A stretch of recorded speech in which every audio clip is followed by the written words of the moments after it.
सबको श्री श्री कृष्ण लीला कथा में स्वागत करता हूँ। आज श्री श्री कृष्ण लीला कथा का पंचम दिन है। बिना तपस्या से कभी भी भगवान का कृपा नहीं मिलता है। बिना करने से इस संसार में कुछ प्राप्त नहीं होता। पेट को भरने के लिए जो भूख लग जाता है, खाने का आवश्यकता होता है। अब वो खाना जब पच जाता है तब टॉयलेट जाने के लिए आवश्यकता आ जाता है। खाना को बाजार से खरीद करने के लिए रुपया का आवश्यक होता है। रुपया के लिए काम करना जरूरत पड़ता है। वही द्रव्यों को घर में लेके आकर उसको पकाने के लिए बहुत सारे चीज़ों को जरूरत पड़ता है। यानी बिना करने से कुछ नहीं होता है। छोटा हो बड़ा हो करना तो पड़ेगा ही। लेकिन जो करने का द्वारा भगवान का आनंद होगा, उसी करने का नाम होगा भक्ति। और जो करने का द्वारा भगवान को दुख होगा, उसी का नाम होता है अभक्ति। इस संसार में ऐसा बहुत कम लोग हैं जो भगवान को दुखी करना चाहता है। सब लोग सुखी करना चाहता है, भगवान का पास अच्छा रहना चाहता है। लेकिन इसी का साथ साथ ये भी सत्य है, भगवान को कैसा सुखी किया जाएगा ये भी उन लोगों का मालूम नहीं। आपन आपन विचार से, आपन आपन चिंता द्वारा भगवान को सुखी करने का प्रयास करता रहता है, लेकिन होता नहीं। ऐसा ही त्रेता युग में जब भगवान मर्यादा पुरुषोत्तम रामचंद्र का रूप में इस संसार में अवतीर्ण हुई है, तब भगवान असुरों का उद्धार, संतों का रक्षा, धर्म को रक्षा करने के लिए अपना पत्नी और छोटा भाई को साथ, लक्ष्मण जी का साथ वनवास का लीला किया था। अरे वनवास करते हुए भगवान 1 साल चित्रकूट का एरिया में था। उसका बाद 10 साल उन्होंने द्वंद्व कारण्यों का एरिया में था। उसका बाद पंचवटी में 1 साल था। तो और सीता हरण होने का बाद 1 साल चला गया। ये कुल मिला के 14 साल है। ये 14 साल में भगवान वनवास का लीला किया। यानी चित्रकूट में 2 साल था, 1 साल में 2, 10, 12, पंचवटी में 1, 13 और सीता हरण होने का बाद 1 साल, 14। भगवान जब द्वंद्व कारणों में था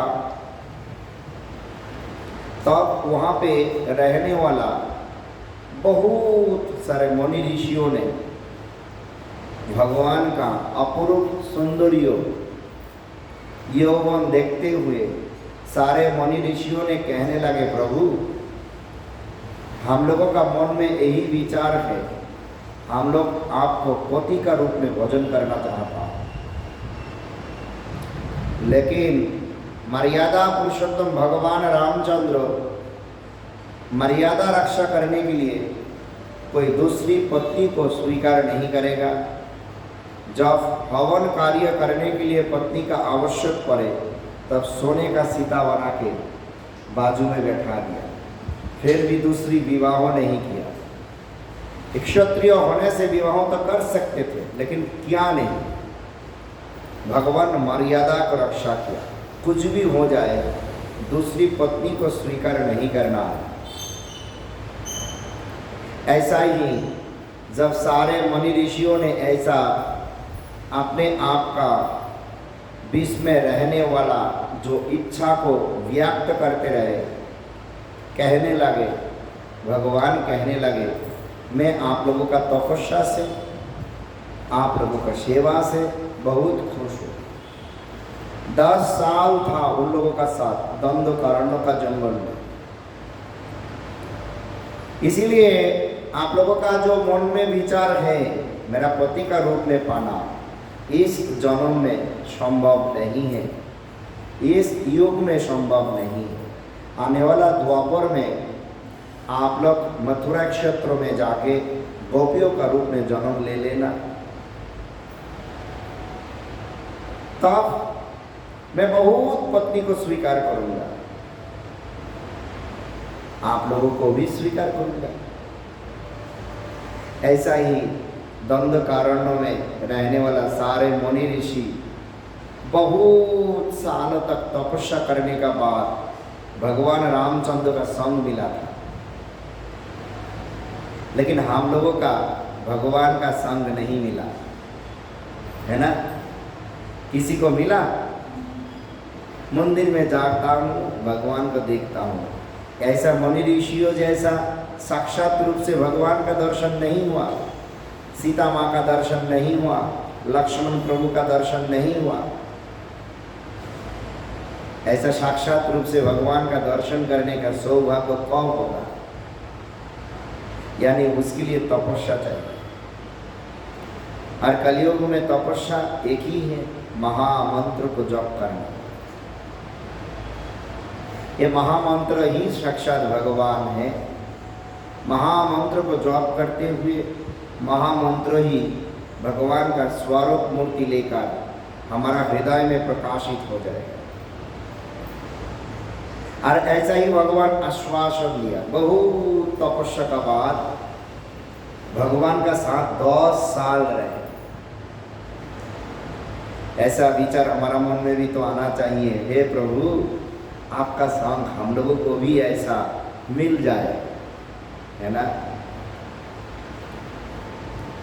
फिर भगवान को सेवा करते हुए सुखी किया, आनंद प्रदान किया।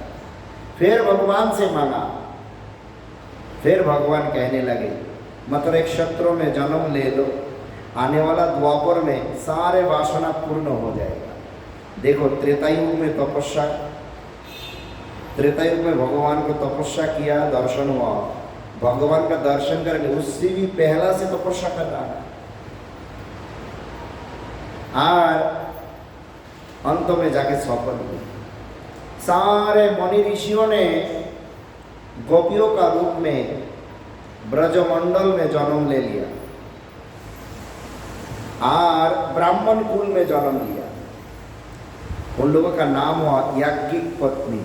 यानी याज्ञिक पत्नी का अर्थ है ऐसा ब्राह्मण है, सुबह भगवान विष्णु का हवन किया बिना पति पत्नी घर का कोई कुछ ग्रहण नहीं करेगा, यानी खाएगा नहीं। ऐसा निष्ठावान ब्राह्मणों का घर में सारे मुनि ऋषियों ने उस ब्राह्मणों का पत्नी का रूप में जन्म ले लिया। जन्म भी अपना पास आ गया, जैसा मर्जी भगवान का इच्छा से जन्म ले लिया। और भगवान को सेवा करने के लिए अपेक्षा करते रहे। ऐसा भगवान कृष्ण का आविर्भाव हमारा कथा में हो चुका है। एक दिन भगवान कृष्ण और उनका बड़ा भाई बलराम जी अपना सखाओं को कहने लगे, जाओ यहाँ पे हमारा बहुत प्यारा याज्ञिक पत्नी है, ब्राह्मणों का सारे पत्नी है, इन लोगों ने मुझे सेवा करना चाहता है, हम लोगों को सेवा करना चाहता है, इन लोगों का पास से प्रसाद ले आना, प्रसाद ले आना। सारे सखाओं ने कहने लगे बहुत भूख लग गया, तुरंत पास में है, चला जाओ। गैया चराते चराते मथुरा का पास चला गया, ब्राह्मणों का घर चला जाओ। लेकिन जब सखाओं ने ब्राह्मण मैयाओं के पास गए, उसी दिन उनका घर का पति लोग कहने लगे, आज अगर हवन किया बिना घर से बाहर जाओगे तो दोबारा वापस नहीं आ सकता है।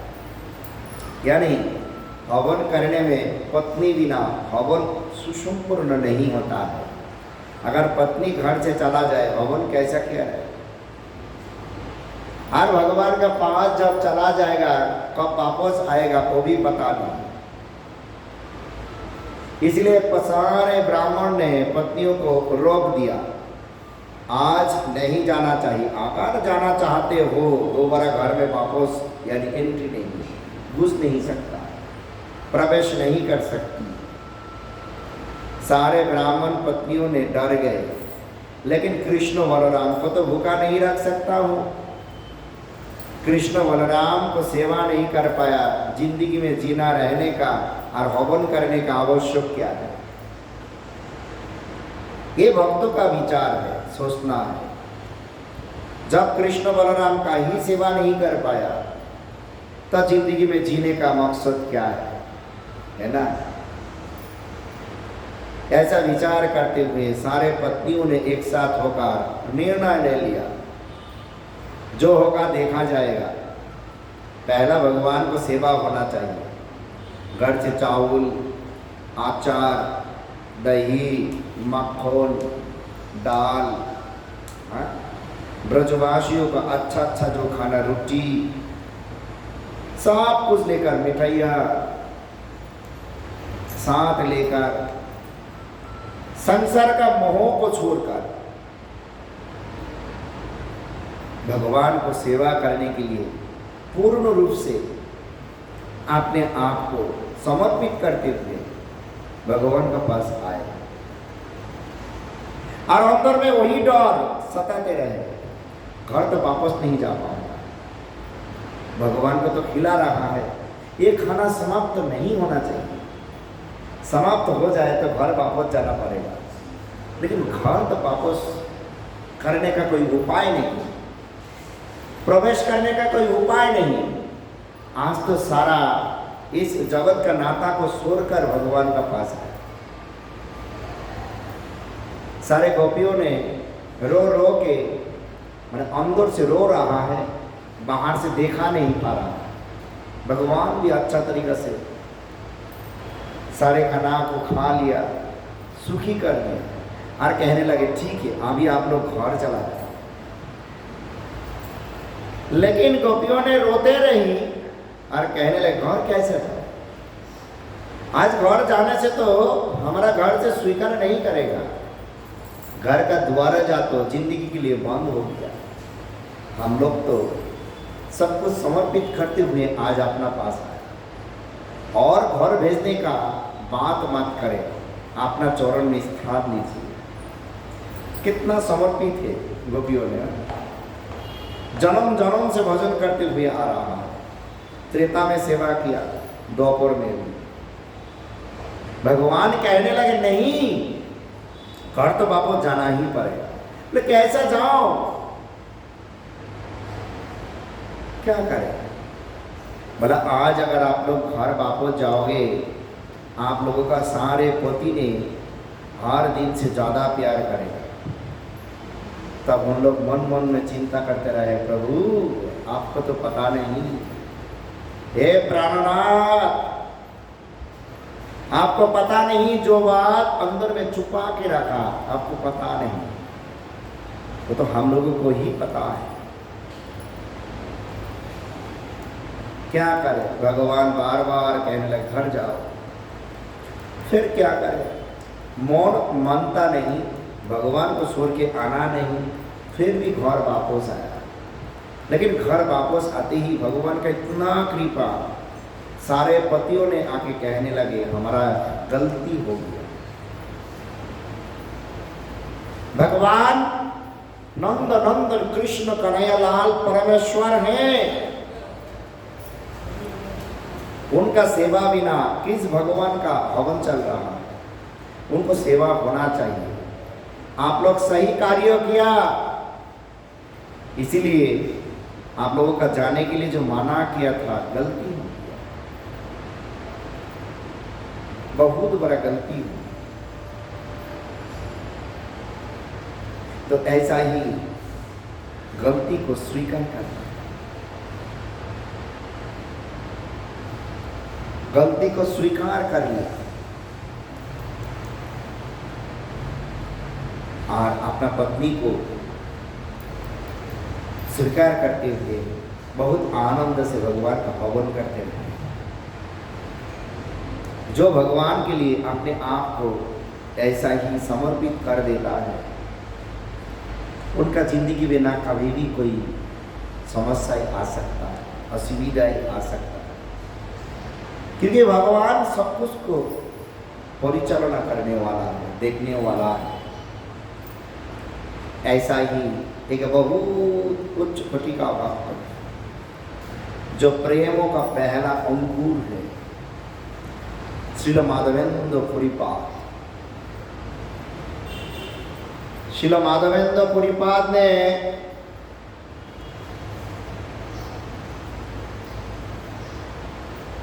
एक बार निर्णय कर लिया, आज से किसी का पास कुछ मांग के खाऊंगा नहीं। बिना मांगने से देखता हूं ठाकुर जी खिलाया या नहीं खिलाया, लेकिन जो भगवान का भजन करता है, भगवान उनको भूखा देख नहीं सकता। ये भगवान और भक्त का ऐसा एक संबंध है, भगवान हमेशा उनका सेवा के लिए तत्पर है। बड़ा भक्त भगवान को सेवा करता है, भगवान भी भक्तों को सेवा करता है। ये विश्वास होना चाहिए। और भगवान बहुत बार शास्त्रों में इसी का प्रमाण भी दिया। ऐसा माधवेंद्र पुरीपाद जैसा धीर और निर्णय होना चाहिए। माधवेंद्र पुरीपाद जी ने विचार कर लिया, आज से किसी का पास कुछ भी मांगूंगा नहीं। और ऐसा ही भगवान को नाम करते रहे। सारा दिन बीत गए, भगवान का नाम करते हैं, हरे कृष्णा कृष्णा कृष्णा हरे हरे, हरे राम राम राम हरे हरे, हरे कृष्णा कृष्णा कृष्णा हरे हरे, हरे राम राम राम हरे हरे। बहुत गहरे से नाम करते हैं। दिन समाप्त होने वाला है, भगवान भी दुखी हो गए। तब क्या करे, भगवान एक राखाल बालक का रूप लेकर एक लोटा में एक लोटा दूध लेकर माधवेंद्र पुरीपाद के लिए आया और कहने लगे, माधव उम्र हो गया आपको, इस उम्र में इतना गुस्सा अच्छा नहीं है, मांग के खाना चाहिए। आप मांग के नहीं खा रहे हो, इसलिए मुझे आना पड़ा। ऐसा क्यों? ऐसा प्रतिज्ञा नहीं करना चाहिए।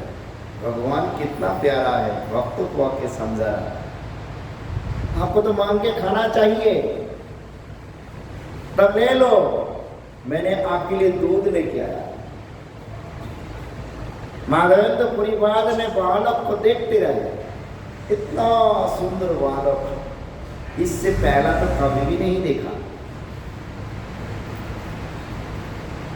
बालक जो लोटा को माधवेंद्र पुरीपाद जी का हाथ में दिया और कहने लगे, दूध पी लो और ऐसे कभी भी मत करो, भूख लगने से किसी का बस मांग के खा लो, नहीं तो मुझे आना पड़ेगा।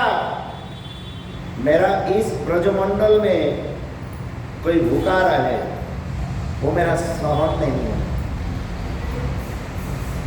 ब्रजधाम में कोई भूखा रहे, भगवान को सहन नहीं होता। हर माधवेंद्र पुरीपाद जी को लोटा देकर जब बालक चला गया, दूध को पीते ही माधवेंद्र पुरीपाद जी का ऐसा अनुभव हुआ, ऐसा दूध आज से पहला कभी भी नहीं हुआ। एक अपराकृत दूध है, अमृत जैसा है। लेकिन कहने लगे, बालक को पूछना चाहिए ये दूध कहाँ से ले आया। हर बालक के लिए इंतजार करते रहे, लोटा तो वापस लेने आएंगे तो पूछ लूंगा।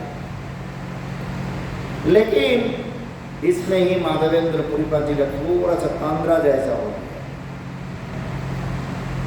और वही बालक आके हाथ पकड़ के कह रहे हैं, माधव मैं तो इस कुंड का अंदर में हूं, तो बहुत दिनों से हूं, आप एक काम करें, आप सारे ब्रजवासियों को साथ लेकर इस कुंड से मुझे उद्धार करें। उद्धार करते हुए गोवर्धन का ऊपर में, उद्धार करते हुए गोवर्धन का ऊपर में मुझे स्थापन करें।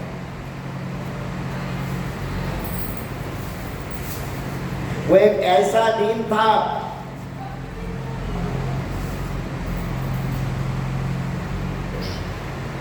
तब माधव भगवान को ये बात सुनते ही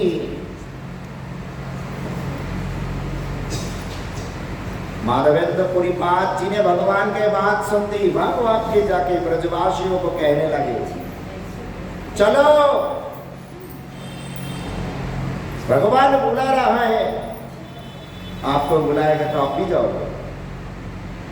लेकिन ऐसा सौभाग्य तो होना चाहिए, वो सौभाग्य तो होगा जब भजन करोगे, ज्यादा से ज्यादा नाम करते रहोगे।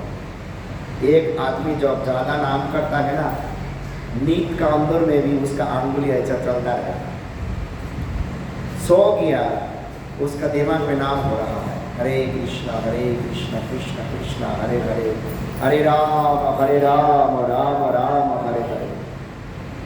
ज्यादा करने से पता चलता है सो गया, अंदर में नाम हो रहा है। और जब अनुभव करोगे ना, इतना आनंद है, अपराकृत आनंद है। लेकिन ना करने से, मुख से कहते हुए उसका अनुभव नहीं होगा। जो माधवेंद्र पुरीपाद जी जैसा वही दूध का आस्वादन किया, उसी को पता है वो दूध का आस्वादन कैसा है। मुख से सुनने के बाद अनुभव थोड़ा सा हो सकता है, लेकिन वो दूध जैसा तो नहीं हो सकता। सारे ब्रजवासियों को लेकर कुंड से भगवान को उद्धार किया। साक्षात गोपाल गोवर्धन को पूछा में ले गया, वहां पे बैठाते हुए अभिषेक किया, दूधों से नहा लिया, बहुत भक्तों। तब गोपाल कहने लगे, बहुत दिनों से मैंने भूखा हूं, बोले खाने का व्यवस्था कर।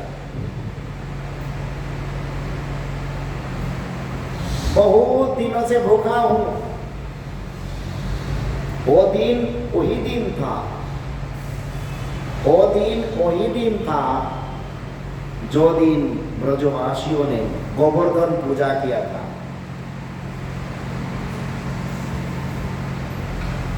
इंद्र देवता ने ब्रजवासियों को ऊपर बहुत गुस्सा किया था। इंद्र स्वर्गों का राजा है, बारिश का देवता है, बादलों का बारिश का देवता है। लेकिन ब्रज में जब स्वयं भगवान विराजमान है, स्वयं भगवान विराजमान रहते हुए वहां पे किसी का आराधना नहीं हो सकता है। सब कृष्ण का दीवाना बन गया, स्वयं भगवान का दीवाना बन गया। क्यों ना हो, ऐसा ही होना चाहिए। लेकिन ये बात इंद्र को, देवराज इंद्र को हजम नहीं हुआ। अरे मेरा आराधना नहीं कर रहा है ब्रजवासियों ने, अगर मेरा आराधना नहीं करोगे तो इतना बारिश बरसाते रहूंगा, सारे ब्रजों को तैरते हुए ले जाऊंगा। गुस्सा करते हुए इंद्र बारिश बरसाते रहे, लेकिन ब्रजवासियों का भरोसा नंद नंदन कृष्ण कन्हैया लाल तोड़ दिया, इंद्रों का गुस्सा को तोड़ दिया, सबको बुला लिया, गोवर्धन जी को उठा लिया, अपना बाएं हाथे का कनिष्ठ अंगुली से गोवर्धन को उठा लिया और कहने लगे आ जाओ इसका नीचे, किसी का कुछ भी नहीं होगा, खाना पीना रहना सब भगवान का आश्रय में जो है उसी को कोई क्षति कर सकता है? कोई नहीं कर सकता। इंद्रियों बारिश बरसाते रहे, लेकिन भगवान कृष्ण अगस्त मुनि को निर्देश दिया जितना भी वो पानी डालते रहे आप पीते रहे ना। इतना पानी कहाँ गया? अगस्त मुनि पी लिया। एक ऋषि का इतना ताकत है, भगवान का कृपा मिलते ही जितना बारिश हुआ सारे पानी पी लिया। और इंद्रों का बाद में समझ में आया ये कोई आम आदमी नहीं, ध्यान से देखने के बाद पता चले साक्षात परब्रह्म, साक्षात अनादिरादि गोविंद ईश्वर परम कृष्ण सच्चिदानंद विग्रह अनादिरादि गोविंद सर्वकारण कारणम सच्चिदानंदमय नंद नंदन कृष्ण कन्हैया लाल ब्रजवासियों का सहारा है। जो कृष्ण का आराधना करता है वो ब्रजवासी है। हो सकता है ब्रजों में है, हो सकता है महाराष्ट्र में, कोई भी जगह में हो, कोई भी जगह में हो, ऐसा भगवान ब्रजवासियों को जो कृपा किया, इंद्र का प्रकोप से उद्धार किया, ब्रजवासियों ने उसी दिन भगवान को गोवर्धन यानी गिरिराज जी का पूजा किया था। गोवर्धन धारण किया भगवान गिरिराज जी हम लोगों का कृपा किया, गिरिराज महाराज की जय। और उसी दिन ही ये माधवेंद्र पुरीपाद जी का लीला हुआ। भगवान का खाने का बहुत व्यवस्था किया गया, ढेर सारे रोटियां का पहाड़ बन गया, चावलों का पहाड़ बना दिया। कुट यानी पहाड़, कुट का मतलब है पहाड़, अन्न कुट, अन्न का पहाड़, सब्जी का पहाड़, परमान्न का पहाड़, मिठाई का पहाड़। गोपाल बहुत दिन खाया नहीं। गोपाल स्वयं ने बोला मेरा मुझे बहुत भूख लगा। गोपाल को खिलाते रहे, जितना भी लेके आता है मुहूर्तों में समाप्त हो जाता है। बाद में गोपाल कहने लगे मैं तो सब खा लिया, समाप्त। आप लोगों का कृपा के लिए प्रसाद का स्वरूप से सारे ही बातें वापस दे दी। कितना बड़ा कृपा किया था। वही गोपाल जी अभी कहाँ पे है पता है? राजस्थान का नाटक द्वार में श्रीनाथ जी गोपाल, वही गोपाल का कथा में कर रहा और हुआ था वृंदावन में गोवर्धन का तट पर गोविंद कुंड का पास में। गोपाल जी का प्रकट। तब गोपाल कहने लगे माधव खाना तो हो गया, पीना तो हो गया, अभी बहुत दिन मिट्टी का नीचे था, शरीर में ज्वलन हो रहा है। अगर संभव है मेरा शरीर में चंदन लगाओ, श्वेत चंदन। श्वेत चंदन उड़ीसा में मिलता है। माधवेंद्र पुरीपाद जी तो अब बुढ़ा हो गए, बहुत उम्र हो चुकी है, लेकिन फिर भी नहीं बोला वृंदावन से उड़ीसा कैसा जाएगा। अभी जैसे ट्रेन भी नहीं था, पास भी नहीं था, जाना है तो पैदल में ही जाना पड़ेगा। हाँ, राजा का लोग है तो घोड़े में चढ़ के जा सकता है, लेकिन ये सन्यासी संत है। हरे कृष्णा हरे कृष्णा कृष्णा कृष्णा हरे हरे हरे राम राम राम हरे हरे। ऐसा ही माधवेंद्र पुरीपाद जी का उम्र होने का बाद भी कभी भी विचार नहीं किया इस उम्र में इतना दूर पैदल में कैसा जा सकता हूं। अभी तो हमारा कथा यहाँ पे हो रहा है, थोड़ा सा बारिश हुआ, ऐसा बहुत लोग कहने लगेंगे बारिश में पैदल में रोड से कैसा जा सकता हूँ। जरूरत नहीं कथा का सुनने का, भगवान का कथा और भगवान एक ही है। लेकिन माधवेंद्र पुरीपाद जी ने बोला नहीं, हे प्रभु आप बोला मैं चंदन लाने के लिए उड़ीसा जाऊंगा, वृंदावन गोवर्धन से उड़ीसा जाएंगे चंदन लाने के लिए। माधवेंद्र पुरीपाद भगवान का आदेश प्राप्त होने का साथ साथ चंदन के लिए उड़ीसा यात्रा किया। लेकिन उड़ीसा जब पुरी का पास गए, वहां पे एक गोपीनाथ मंदिर है। जब उड़ीसा का पास गए, पुरी का पास गए, एक गोपीनाथ मंदिर है और उन्होंने वही गोपीनाथ मंदिर का बाजार में जाके सुना भक्तों का मुख से, यहाँ पे गोपीनाथ जी को खीर भोग लगाया जाता है। खीर का मतलब खोआ है। खोआ दूध को उबालते हुए सुखा के खोआ बनता है, खोआ ही खीर है। लेकिन वो खीर इतना स्वादिष्ट है, हर दिन गोपीनाथ जी को 12 पात्रों में, 12 मिट्टी का पात्रों में एक खीर भोग लगाया जाता है। जो भोग हाथों से बनाया जाता है, उसी खीर को भक्त लोग प्यार से बनाते हुए भगवान को खीर निवेदन करता है।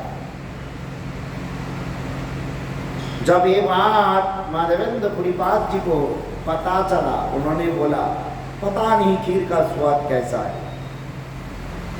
लोग तो कहता है बहुत स्वादिष्ट है, अगर मुझे भी थोड़ा सा आस्वादन करने का मौका मिल जाते थे, हम भी मेरा गोपाल के लिए वही खीर भोग लगा सकते। तब क्या करें, इतना दूर कहते हुए बाजार में बैठते हुए माधवेंद्र पुरीपाद बोला आज तो रात हो गया और कितना दूर जाऊंगा, अभी यहाँ पे बैठते हुए ही जॉब करते रहे, अगले दिन सुबह होते ही फिर यात्रा किया जाए। रात में जब गोपीनाथ जी को भोग लगाया गया, 12 पात्रों में भोग लगाया गया, गोपीनाथ ने चुप चुप के एक पात्र को अपना कपड़ा का अंदर में छुपा के रख दिया। स्वयं भगवान गोपीनाथ ने अपना अंदर में छुपा के रख दिया और मध्य रात में पुजारी को कहने लगे, पुजारी उठो, तुरंत नहाते हुए मंदिर में आके देखो, मेरे कपड़ा का नीचे में एक पात्र में खीर को चुरा के रख दिया। मेरा बहुत प्यारा भक्त गोवर्धन से आया है, माधवेंद्र पुरीपाद बाजार में बैठा है, नाम कर रहा है, महामंत्र जप कर रहा है, वो इस खीर को आस्वादन करना चाहता है। आप एक खीर का पात्रों को लेकर मेरा प्यारा भक्त को दो। पुजारी अचंभित हो गया, ये कैसा सपन है, भगवान के कैसा आदेश है, मध्यरात में मुझे बुला रहा है। भगवान स्वयं बुला रहा है। भगवान अपना कपड़ा का नीचे खीर को चुरा के रख दिया, ध्यान ही नहीं दिया। जब भगवान का भोग लगाने का बाद 12 पात्रों से 11 पात्रों को बाहर लेके आया, एक पात्रों अंदर में रह गया, ध्यान ही नहीं पुजारी का। अभी ठाकुर जी बुला रहा है, पुजारी तुरंत आ जाओ। पुजारी नहा धोकर जब मंदिर का अंदर गए, ठाकुर जी का कपड़ा हटाते ही देखा बात सांस है, एक पात्रों का खीर ठाकुर जी चुरा के रख दिया, पुजारी को पता ही नहीं चला। और ठाकुर जी का ऐसा भक्तों का प्यार से स्वयं चोर बनना पड़ा। पुजारी कहने लगे कैसा भक्त है ये, कितना प्यारा भक्त है जो भक्तों के लिए स्वयं भगवान ने चोरी कर दिया, जो भक्तों का खिलाने के लिए भगवान इतना रात में मुझे बुला रहा है, ऐसा भक्तों का सेवा मिला। खीर का भांडों को उठा के भाग भाग के बाजार का ओर जाते रहे और कहने लगे माधव कौन है? माधवेंद्र पुरीपात। माधवेंद्र पुरीपात रो रो के हरिनाम कर रहा है, हरे कृष्णा कृष्णा कृष्णा हरे हरे, हरे राम राम राम हरे हरे। हृदय का हार कोने कोने से नाम को जप करते रहे, इतना प्यारा है।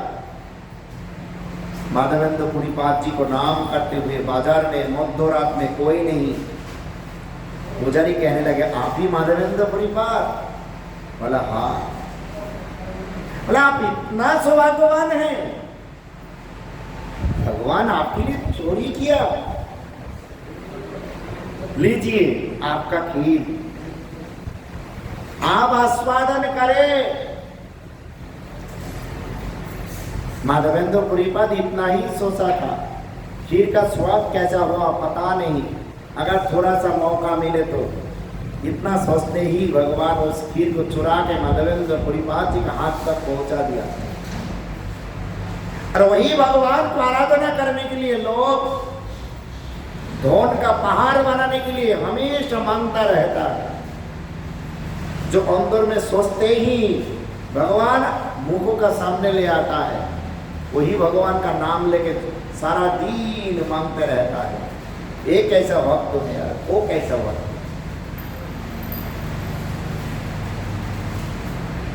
मतलब है भक्तों का रूप में भोगी है, वो भक्त नहीं है। क्या करे? माधवेंद्र पुरीपात खीर को हाथ में लेकर खाने लगे, बहुत स्वाद। और जो खीर का मिट्टी का भांड पात्र था, उसी को तोड़कर अपना दोपट्टा में बांध लिया। बोला जिस पात्र में भगवान खाया वो पात्र भी अपराकित है, जिस पात्र में भगवान खाया वो पात्र भी अपराकित है। धीरे धीरे पात्रों को भी खाया जाएगा। रात को थोड़ा थोड़ा करके हर दिन आस्वादन करते रहूंगा, ये भगवान का प्रसाद है।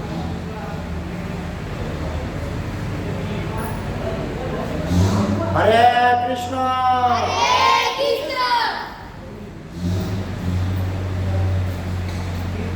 तो ऐसा माधवेंद्र पुरीपात खीर को आस्वादन करने के बाद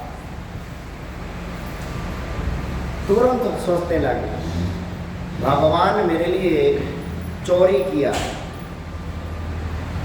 अगर ये बात चारों ओर फैल गया तो सुबह मेरा पास बहुत लोग आएगा।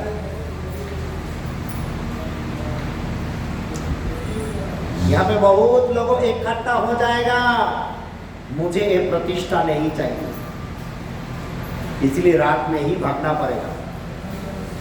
साथ ही साथ उठकर वहां से यात्रा शुरू कर दे। भाग भाग के जा रहा है, यहाँ पे नहीं रहना चाहिए। लेकिन भगवान जिसका कृपा करेगा वो पुरी में पहुंचने से पहला ही वहां का राजा का पता चल गया, यही माधवेंद्र पुरीपात है जिनके लिए स्वयं भगवान गोपीनाथ जी, अभी गोपीनाथ खीर चूरा गोपीनाथ खे जाना जाता है, चोरी कर लिया भगवान इनके लिए। कितना बड़ा भक्त, और ऐसा ही राजा ने सारे चंदन, जो चंदन लाने के लिए माधवेंद्र पुरीपाद जी गए थे, सारे चंदन का साथ सेवक, घोड़े, सब कुछ दे दिया। और वहां पे रहते हुए चंदन को साथ लेके जब वृंदावन वापस आ रहा है, फिर उसी मंदिर में आके जब रात बिताने रहे, और गोपीनाथ स्वयं प्रकाशित होकर कहने लगे, माधव जो गोपाल है ना वो मैं ही हूं। आप वृंदावन ले जाओगे इतना दूर चंदन, उतना दूर लेने का जरूरत नहीं, आप इसी चंदन को यहाँ पे ही लगा दो। मुझे लगाने से गोपाल का लगाना हो जाएगा। उसी दिन अक्षय तृतीया था, उसी दिन अक्षय तृतीया था। उसी दिन माधवेंद्र पुरीपाद का नेतृत्व में पुरी जगन्नाथ यानी पुरी खीरचोरा गोपीनाथ मंदिर में चंदन लगाया गया था। और उसी दिन चंदन यात्रा का नाम से लोगों का पास परिचित हो गया। उसी दिन को चंदन यात्रा का उत्सव मनाते रहे। भगवान को गर्मी का मौसम में 21 दिन व्यापी चंदन लगाया जाएगा। ये कैसा भगवान और कैसा भक्त है, दोनों का संबंध कितना प्यारा है।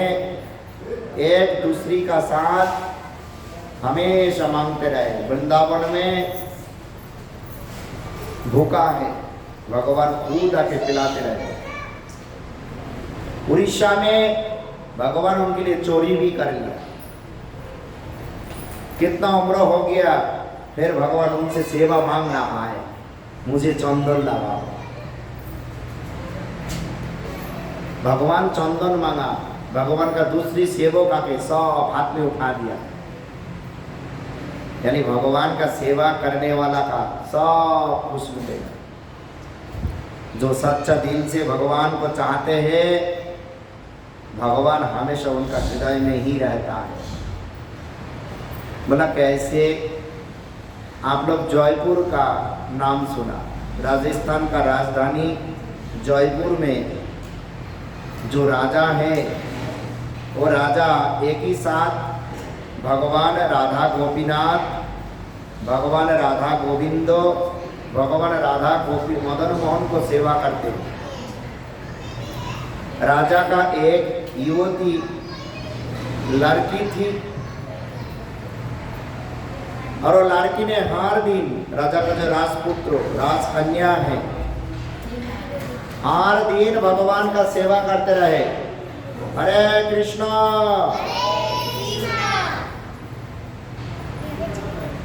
हर दिन भगवान को सेवा करते रहे। लेकिन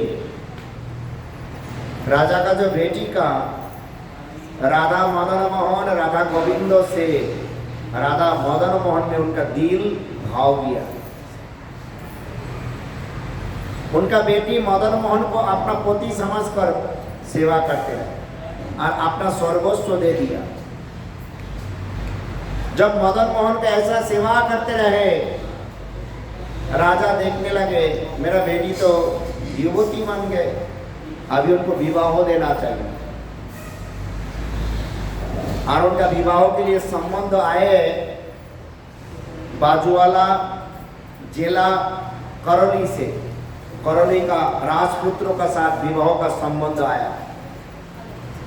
लेकिन राजकन्या कहने लगे, पिता मैं तो अपना सर्वस्व मदन मोहन जी को दे दिया, मैं विवाह नहीं कर सकता हूँ, क्योंकि मेरा एक ही दिल है, मदन मोहन को दे दिया। जब मेरा साथ दिल ही नहीं, दूसरी को क्या देने का है, मैं विवाह नहीं कर सकता हूँ। राजा कहने लगे, बेटी अगर युवती हो जाए, पिता अगर विवाह ना दे, तुम तो भगवान को दे दिया, लेकिन बाहरी जगत का विचार से बेटी को तो विवाह देना चाहिए। हम लोग देखता हूँ श्रीमती राधा रानी का भी जगत का विचार से विवाह हुआ था, लेकिन राधा रानी का विवाह हो सकता है तो हमेशा भगवान कृष्ण का ही प्रिया है। ऐसा बेटी कहने लगे, पिता भी कहने लगे। फिर बेटी मान गया, ठीक है, अगर आप मुझे विवाह देना चाहते हो, एक शर्त है। क्या शर्त है? मैं विवाह करने के लिए तैयार हूं, लेकिन मुझे गोपीनाथ को दे देना है, मदन मोहन को दे देना पड़ेगा। राजा कहने लगे, मर भी जाओ, एक भी भगवान को दूंगा नहीं। बेटी के लिए भगवान को नहीं देना चाहता हूं, विवाह ना हो जाए, जगत का लोग निंदा करते रहेंगे, वो निंदा अच्छा है, लेकिन भगवान को छोड़ना नहीं। जगत का लोग निंदा करते रहे, कोई बात नहीं, भगवान को छोड़ना नहीं। निंदा राधा रानी का बहुत किया, निंदा हम लोग देखता हूं, भगवान का नागौर का रूप में, पति का रूप में पूजा करने वाला मीराबाई को भी बहुत किया, लेकिन भगवान का सेवा छोड़ा नहीं। सेवा को छोड़ना नहीं चाहिए। राजा भी कहने लगे, बेटी तुम भी जो भी बोलो, मदन मोहन को देने वाला नहीं। कुछ दिन बीत जाने का बाद राजा कहने लगे, एक उपाय तो निकालना ही पड़ेगा, बेटी को भी विवाह देना है, भगवान को भी देना नहीं है। तब उपाय निकाल लिया, बोला मैं तुमको मदन मोहन को दे दूंगा, विवाह हो जाने के बाद तुम्हारे आंखों में पट्टी लगा दूंगा, अगर तुम तीनों भगवान से मदन मोहन को सही रूप से ढूंढ लोगे तो मदन मोहन को साथ ले जाना। अगर गलत कर दिया, मदन मोहन को नहीं मिलेगा। हाँ, राजा को पता है, एक ही साथ अगर रख दिया जाए, पता कैसे चलेगा मदन मोहन कौन है? कैसा पता चलेगा मदन मोहन कौन है? सारी से बहुत भगवान को रख दिया, मदन मोहन को ही लेना है। आंखों में पट्टी बात। और राजकन्या ने कहने लगे, ठीक है पिताजी, मैं राजी हूं, क्योंकि मदन मोहन मैं आंखों से देखता नहीं हूं, मदन मोहन को मैं दिल से देखता हूं। मदन मोहन मेरा दिल में बैठा हुआ है। जब किसी भी भगवान को दिल से देखा जाए, उनसे कोई कुछ छुपा सकता है? कोई छुपा नहीं सकता है। आंखों में पट्टी बांधो और आंखों को उठा के फेंक दो, एक ही बात है। भगवान को दिल में बैठ गए, आंख बंद करते ही पता चल जाता है भगवान कहाँ है। ऐसा ही महामंत्र को, हरे कृष्ण महामंत्र को जप करते करते भगवान दिल में बैठ जाता है। लेकिन दिल में बैठाने वाला भक्तों का संख्या तो बहुत कम है। कौन दिल में बैठाना चाहता है? बहुत हरिनाम करना पड़ेगा, हाथ उठाने से काम नहीं बनेगा।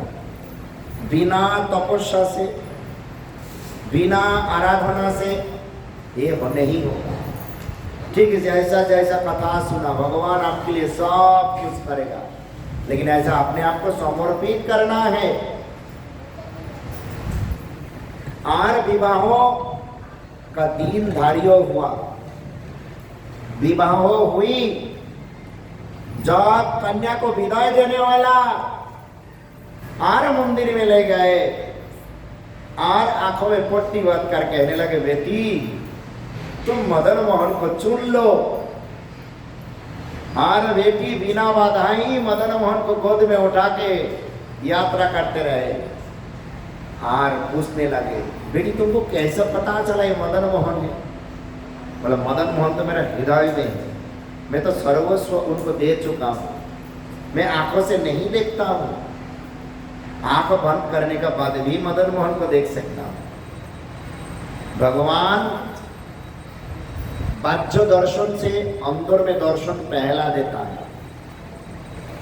जो व्यक्ति हृदय से भगवान को दर्शन करता है वो सच्चा दर्शन है। हृदय से दर्शन होने से ही आंखों से दर्शन होता है। बोला आंखों से दर्शन किया, हृदय से दर्शन नहीं हुआ, वो बात झूठा है।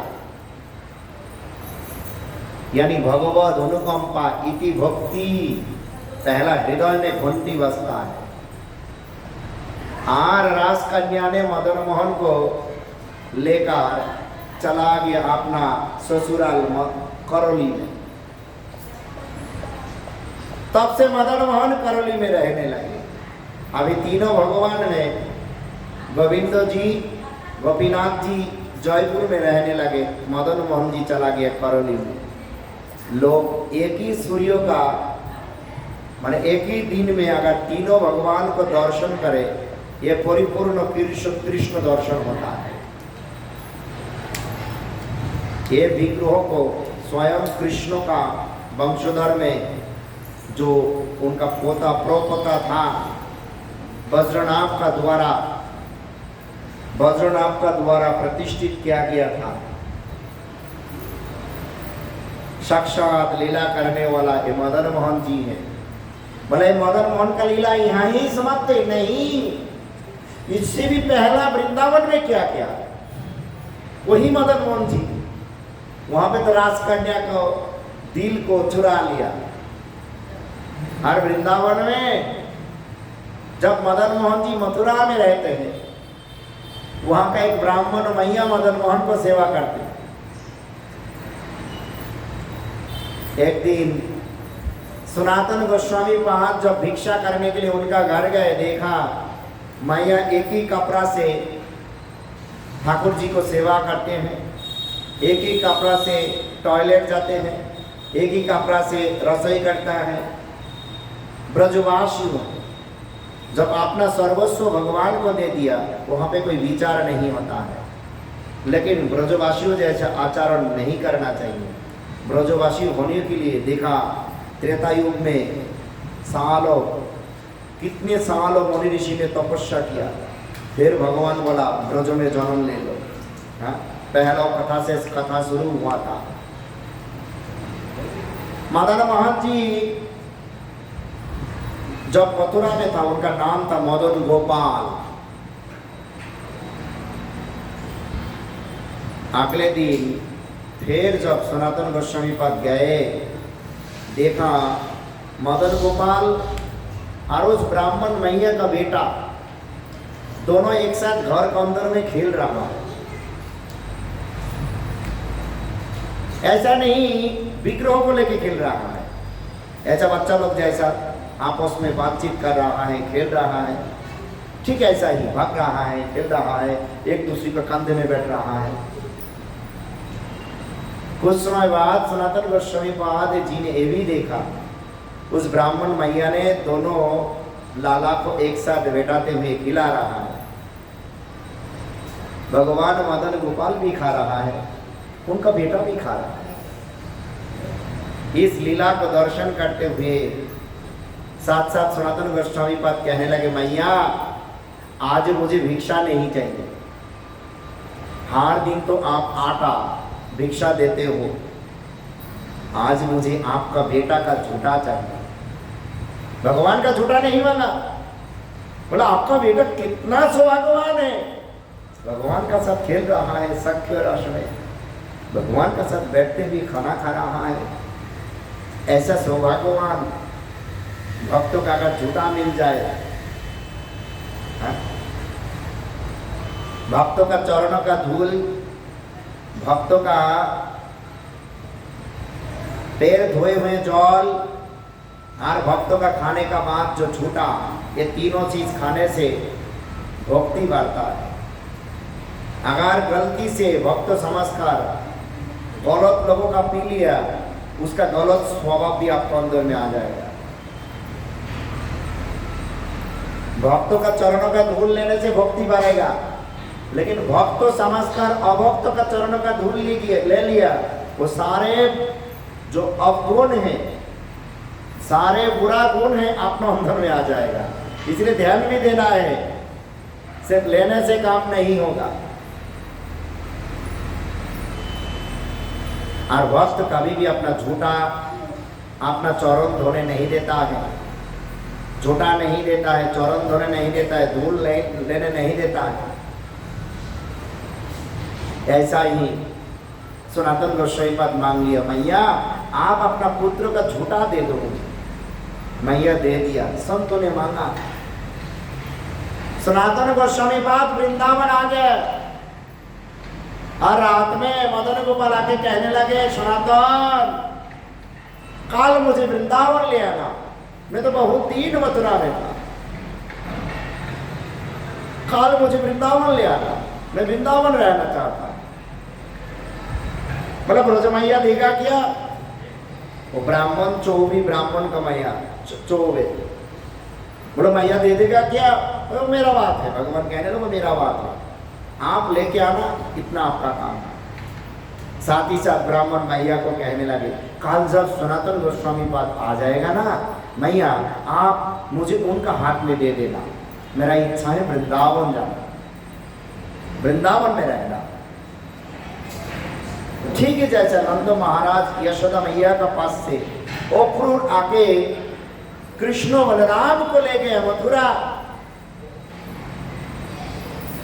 नंद महाराज ब्रजवासियों सारे गोपियों लोग कृष्ण बलराम को छोड़ना नहीं चाहते, लेकिन फिर भी छोड़ना पड़े। बेटा जब बड़ा हो जाता है, नौकरी करने के लिए घर से दूर चला जाता है, मम्मी पापा छोड़ता नहीं है, फिर भी छोड़ना पड़ता है। मम्मी पापा भूल नहीं सकते, बेटा तो भूल गया, विवाह किया, मम्मी पापा को छोड़ दिया, मम्मी पापा को वृद्धाश्रम में भेज दिया, फिर भी मम्मी भूल नहीं पाता है, लेकिन माया का प्रभाव से बेटा भूल गया।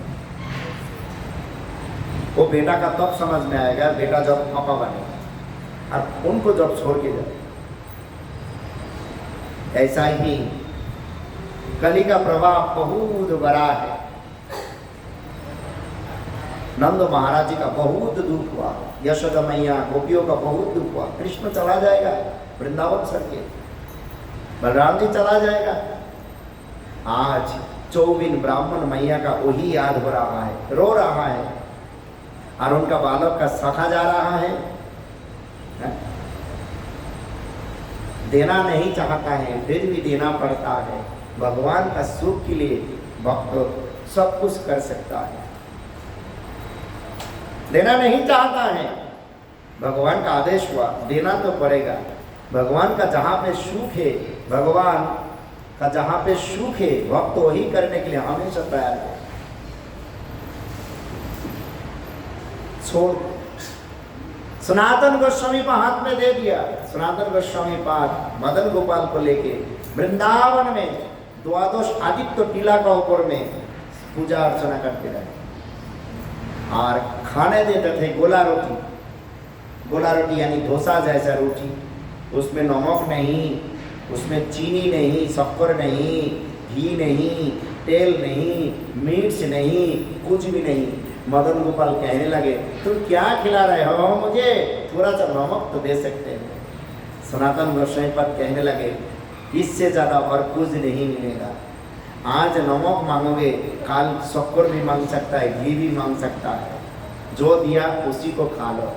भगवान भक्तों का कितना प्यारा है, डांट डांट के खिला रहा है। जो दिया वही खा लो। भगवान खाने के लिए नहीं, भगवान खाने के लिए नहीं। भगवान ऐसा प्यारा भक्त है जो अपने आप को भगवान का चरण में समर्पित कर दिया। वही नंद नंदन कृष्ण कन्हैया लाल कलयुग में महामंत्र का रूप से प्रकट हुई। यानी आप लोगों का कृष्ण चाहिए, वही सेवा चाहिए, वही हृदय में प्रकाश करना चाहिए, हाथों से खिलाना चाहिए। हमेशा हरिनाम जप करते रहो। जितना जप करोगे उतना जल्दी ही कृष्ण हृदय में प्रकाशित हो जाएगा और आप लोगों का कल्याण होगा। हाँ, और आप लोगों का कल्याण होगा। बैठ जाओ वहाँ पर। तो ऐसा भजन करते रहो और कृष्ण को हृदय में प्रकाशित करते रहो। कृष्ण का ऐसा सेवा करते रहो जो कृष्ण साक्षात रूप से प्रकाशित हो जाए। लेकिन कृष्ण का ऐसा सेवा करने का तरीका एक ही है। वो तरीका क्या है? तो करो, जोर से करो।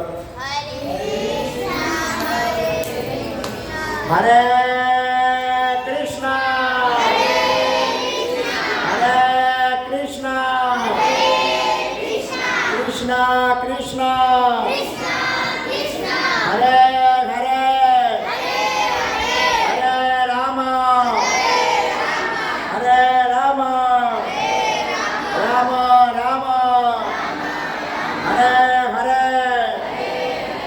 हरे कृष्ण